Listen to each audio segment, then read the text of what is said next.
What interests you about psychology? Usually when someone is asked that question, they will say that they're interested in what makes people tick, why people are the way they are, their behaviours, thoughts, feelings. And psychology is where you go when you're interested in all those things. And then we have Freud. Everyone hates on Freud. The internet hates Freud, the media hates Freud, psychologists hate Freud. Freud is outdated, Freud is sexist, Freud is about sex. But modern day psychology has moved past Freud.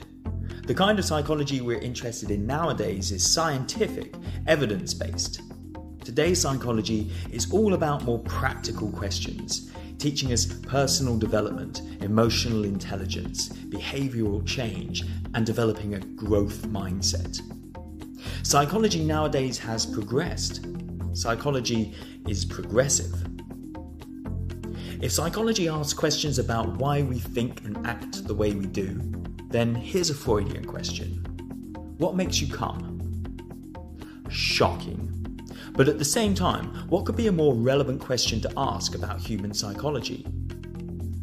Screw around with behavioural change and growth mindsets all you like.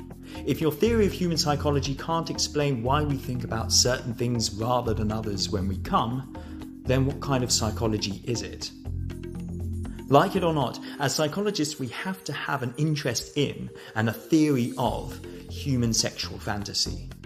Because if you think that psychology is about what goes on in our head, but you're not interested in questions like these, then there's something wrong with your psychology. If Freud's interested in sex, it's because human sexual practices present the most interesting questions. You don't have to agree with what he said. You just have to understand what problem he was trying to solve when he said it. Walk into a bookstore and look at the psychology section. You'll find books about emotional intelligence, mindfulness, and how to think better. You probably won't find that much Freud. Research grants and scholarships flow towards these topics, and undergraduates flock to universities that specialise in them because they appear to be the most immediately accessible, relatable, and practical areas of psychology. But are these really the hard problems of psychology, or just the ones we find most convenient?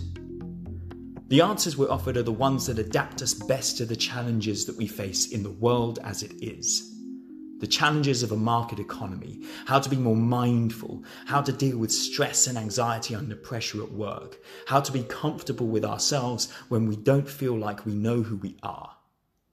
Subtly, they teach us how we should think and act, rather than questioning how we do. And when this happens, psychology becomes less a subject than an ideology. Freud gets a lot of shit for asking questions about sex.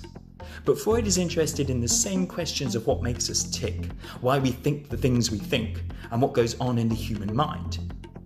And this is what's great about psychoanalysis. It's brave and fearless in the questions it takes on.